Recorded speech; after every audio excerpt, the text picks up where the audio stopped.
It's Ryan Winn. He's getting ready. Oh, Yeah. Hey, everyone. Scoop Talk, adidas May Classic, Saturday. Hugh Kellenberger, Dustin Dopirak, Ryan Winn. Full, long day of pool play that has finally, mercifully ended. Gentlemen, are you in favor of super pools? No. No? Wow. I don't know what makes sense. I mean, I guess if you're going to get this many teams, you got to do something with them. But we saw some blowouts today. Yeah. I mean some blowouts. Right. Super pools, for those of you who don't know, it's when you take the best teams, you know what the best teams are before the tournament starts, and you put them all in 3 or 4 pools by themselves and allow them to just basically play for seeding, but they're all guaranteed entry into the gold bracket. Sorry, you could not see the quotation mark. He's really having a hard time doing this. It's a small camera. Yeah. And, you know, the argument for super pools is that it does lead to more competitive games in the pools. The argument against it is that the kids are completely worn out by the time Sunday comes, and it's what the NBA calls winning time. Winning time. Yeah. So, you know, there's arguments for, argument against it. Right now, a lot of people are probably for it because today we saw Smith-Rivera guard a guy who could not touch his shoulder. Yeah. We saw 60-point games. We saw lots and lots and lots of running clocks. We saw kids just not really caring because they know that 60% effort is better than the kid across the room's 100%. Yeah, it's just, I mean, there's just a lot of cases. I mean, you see this Indiana elite team Indiana that's got, how many Division I guys? 25. Something like that. I mean, yeah, at one point, the 16 team had Peter Jerkin, Smith-Rivera, Hannah Perea, Kenny Kaminsky, and Chris Harrison-Dox on the floor. That's their starting 5. Yeah. If you took that starting 5 to a college, that's a pretty good start. Win some games. That's an NCAA tournament starting 5. Yeah. Yeah.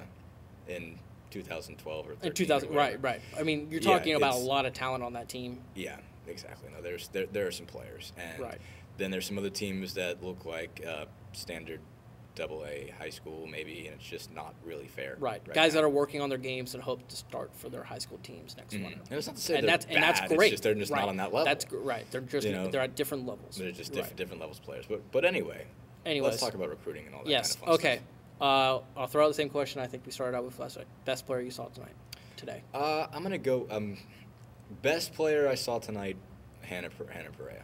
I think that guy is just an unbelievable athlete. I mean, I saw a better performance today. I got to say, Smith-Rivera played for both the 17 and under and the 16 and under Indiana Elite team, and he was great for both of them. I mean, he played 4 games. By 4 o'clock in the afternoon, he looks, exhausted, but he played his heart out absolutely, and he looked really good. But Perea is some kind of athlete. I mean, it's really scary. He's what, 6'9"? 6'8", 6'9", rising junior, part of the A-Hope program. Yeah, and he's got a wingspan that. I mean, it's like 7-footer level. I mean, it's like, hands down to like his knees type situation. It's remarkable the length he has, and the athleticism too. I mean, I just saw him when I say swat a guy like block. I mean, it was one of those like take your soul away when he it was ridiculous what he did to this guy on this block, and on the next trip down, throws down an alley oop, and you're just like, what? He was palming rebounds too. Yeah. That was odd. Ryan, how about you?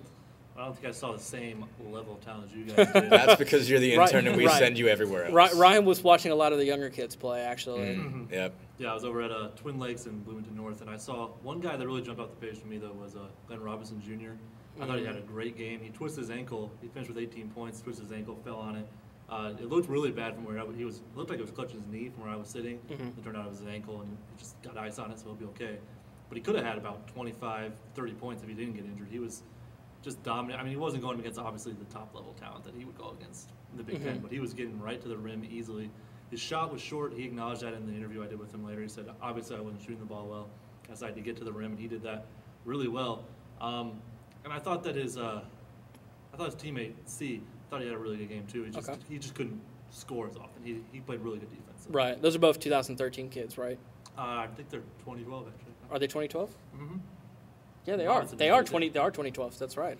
I get so confused these age groups and the years, and they move so fast. I remember when we were talking about the class of 2009. How old I am. We're getting really old. Yeah. I was really impressed. I'm writing about this for tomorrow's paper with the Eric Gordon All-Stars 15 team. three intriguing players: Devin Davis from Warren Central, who has been offered by IU; Basil Smotherman from Heritage Christian, who does have interest from IU; and Zach Irvin from Hamilton Southeastern, which is a new face because he didn't even play varsity last year as a freshman, but has a really nice jumper. All three are 6'4" to 6'5". I think Smotherman and Irvin are really wings. I think Davis is going to continue to grow. If he continues to grow, he's going to become a power forward, kind of maybe Christian Wofford type 3-4. But I thought all three of them were really nice players. You could really see a lot of potential there. And those 2013 kids, as I read about, fans are watching them and they're coming up to me and they're saying like, "Oh my God, this class looks so great. These kids look so great. It's even better than 2012." And last year 2012 was even better than 2011.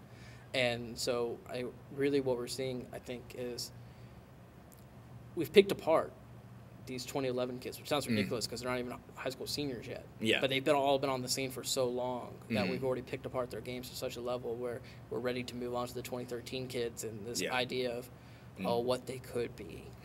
Yeah, it's all because I've only been around here for a year anyway, and it's like watching, Jeremiah Davis and Cody Zeller. Like I don't feel like I can add anything on the blog that you guys don't already know.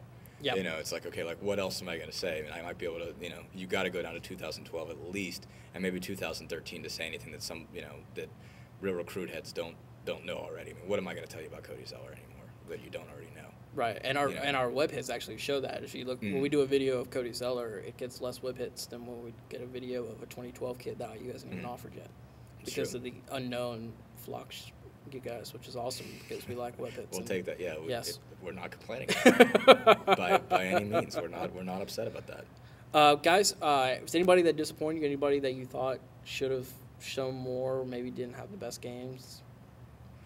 I mean, I just saw 50-point blowouts, so there's no even way. I mean, I wish Brandon Dawson would have showed up today. That would have been nice. I don't know what happened. I can't. I mean, who knows? I mean, anything could have happened, so I'm not gonna rip him. I mean, any number. You wanted to see Brandon Dawson play. I wanted to see Brandon Dawson play. I don't know why he wasn't here. It could have been any number of justified reasons, but that was the biggest name on the board still. As big as Cody is, as big as Jeremiah Davis is, and some of these other guys.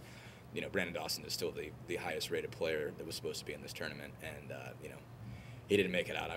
I've been wanting to see his game for a while just to see just how good he is. But that's, I would say, the only disappointing thing. Also, Austin Etherington didn't play. He's out 3 weeks. Says he has a stress fracture in his lower back.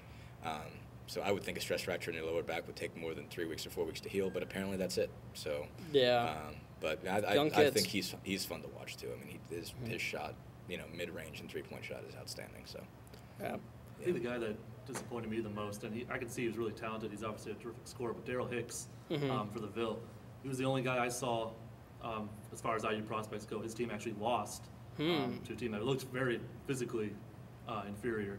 He didn't really take over the game like I was hoping he would. When they were down by about 4 points with a minute left, he just kept passing the ball off. I was expecting him to just clear everybody out of the way. So get out of the way, I'm going to take this game over.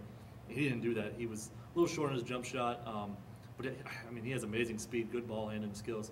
He's going to be a good player, but I was expecting a lot more of someone like that who obviously has star quality talent. Yeah, I've actually seen that before from Hicks too. Same kind of thing where you can obviously see all the physical characteristics and all the capabilities that make you think, wow, this guy's going to be an incredible player. But the time I watched him, when I'm watching him, I didn't see like, yep, he's it right now. He just didn't play up to it. So that'll be a story to watch. He's a rising sophomore that's playing up a year with rising juniors, and so who knows what's going on. That'll be something we continue to evaluate as the AAU season goes on. Well, tournament play has started tonight. It will continue through tomorrow. If you want to come, Assembly Hall and Cook Hall are the best places to come. Those were the best players tend to flock to, especially tomorrow when we really start trimming down the field. And it's $10 to get in. It's pretty good considering for that $10 today. I think you could see like 16 games if you wanted to. Yeah. So it's not bad. If you wanted to hang around all day. Yeah. You want to hang around all day. There's certain people that like to do that. We love them because they're also the people that are watching this. Yeah. Dustin's phone is ringing, so we're gonna go. Thanks a lot. Thanks.